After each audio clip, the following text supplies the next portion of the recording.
Olá, pessoal, tudo bem? Tudo certo? Tudo ok por aí? Tudo bem, tudo ok por aqui também. Por que o judaísmo rejeitou Jesus Cristo? Imagine que seu país fosse invadido por um exército cruel e está esperando que um general supremo chegue com tanques para libertá-lo. Mas em vez disso, um homem humilde aparece dizendo que a verdadeira liberdade reside no coração. Você ficaria decepcionado com isso? Foi exatamente isso que aconteceu. Para entender isso, você precisa se colocar no lugar de um judeu do primeiro século. Não foi uma rejeição por maldade, foi um problema de descrição do cargo.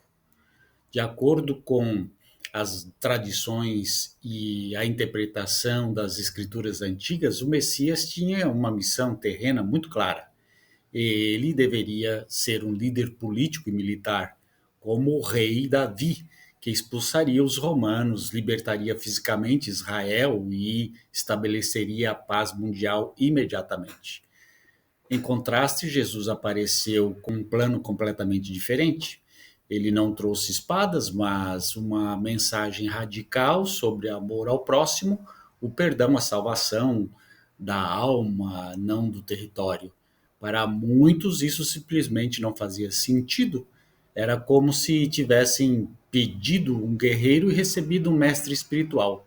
Além disso, havia um sério problema teológico. O judaísmo se baseia no monoteísmo estrito. Deus é um e não em forma humana. E a ideia de que um homem pudesse ser filho de Deus ou divino entrava em conflito direto com o primeiro dos 10 mandamentos: não terás outros deuses além de mim. Para os líderes religiosos da época, aceitar Jesus era como quebrar a lei mais sagrada de Deus. Hoje, o judaísmo continua aguardando o Messias que trará a paz global visível. É uma diferença fascinante de perspectivas sobre como Deus interage com o mundo.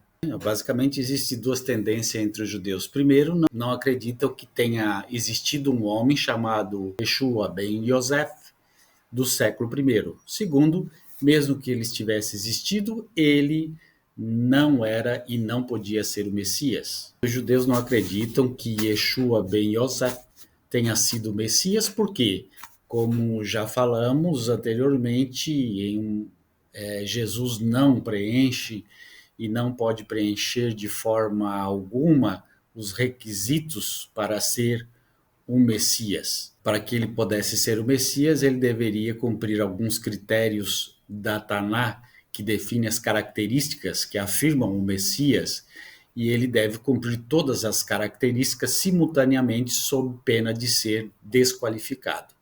Vamos começar. Primeiro, qualquer pessoa que se declare o Messias deve ser hebreu. Esse critério é lá no Deuteronômio, capítulo 17, versículo 15, e Números, capítulo 24, versículo 17. De acordo com o Novo Testamento, Jesus de Nazaré afirmou ser hebreu e foi aceito como tal sem questionamentos. Portanto, ele cumpriu o primeiro critério, vamos supor assim. Segundo, aquele que afirma ser o Messias deve ser membro da tribo de Judá, Bereshit, Gênesis 49, versículo 10, e descendente direto da linha masculina do rei Davi. Primeiro Crônicas, capítulo 17, versículo 11, Salmos 89, 29 a 38, Jeremias, capítulo 33, versículo 17, segundo Samuel, capítulo 7, versículo 12 a 16, através da linhagem direta do rei Salomão. Primeiro Crônicas 22, versículo 10, e segundo Crônicas 7, 28. Aqui começa a grande confusão que dá origem à questão que invalida Jesus. Especialmente no Novo Testamento, afirma que José não era o pai biológico de Jesus. E mais importante, que Jesus não tem pai biológico. De acordo com a Taná, a genealogia e a filiação tribal de uma pessoa, assim como quaisquer dignidades ou cargos hereditários, são transferidos exclusivamente de pai para filho, pai biológico. Números capítulo 1, versículo 18 e Jeremias 33, versículo 17. Embora relaxar a interpretação prática da lei judaica pela ortodoxia estabeleça a descendência matrilineal como judaica, respeita-se que os filhos adotivos não podem herdar dignidade dos pais biológicos.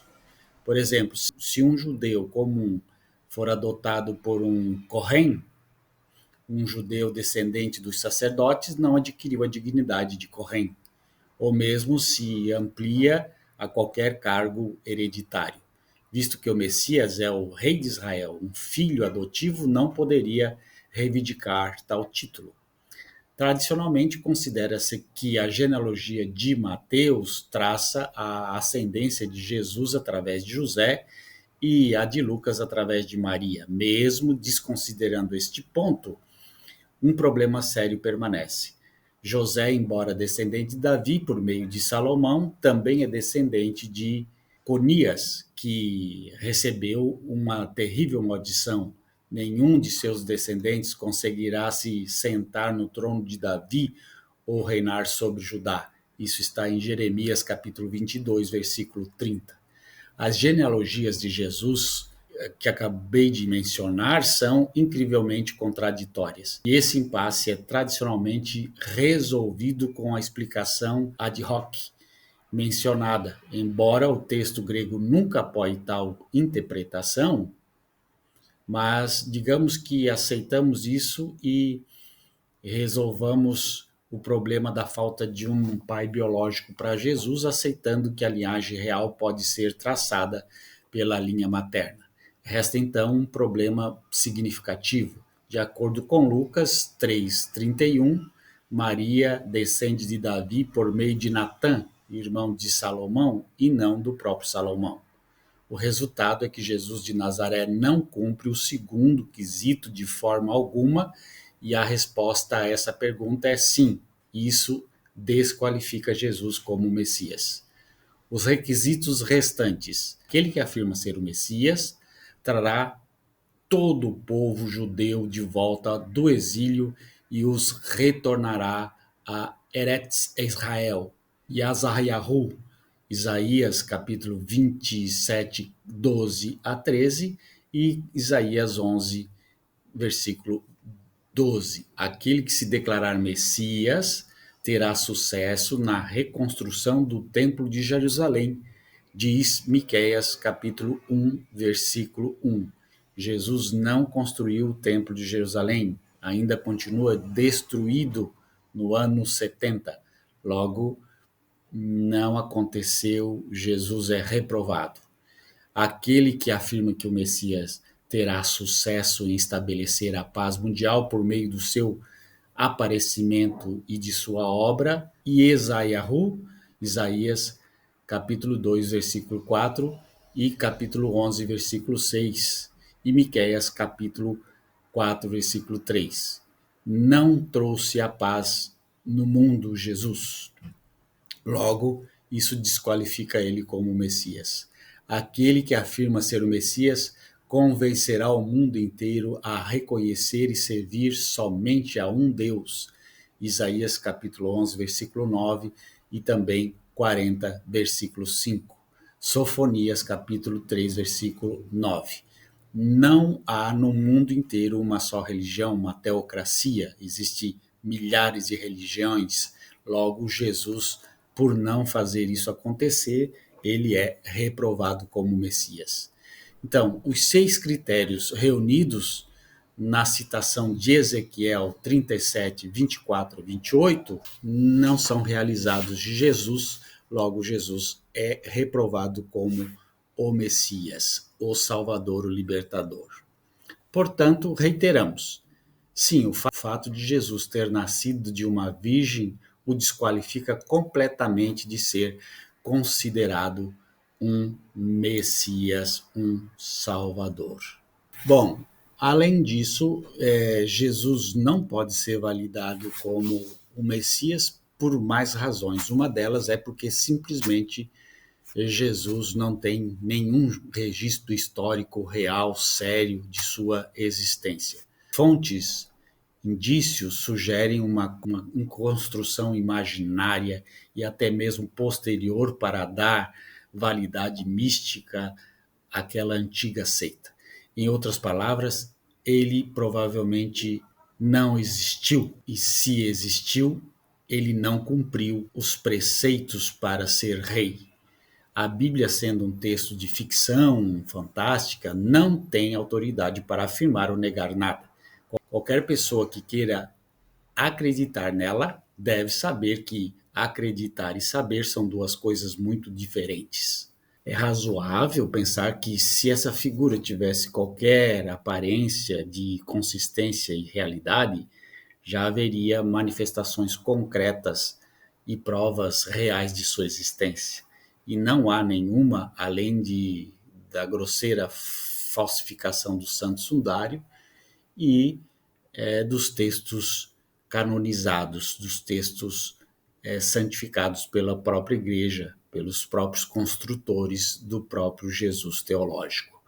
Portanto, dificilmente podemos bater o martelo e dizer Jesus existiu, ponto.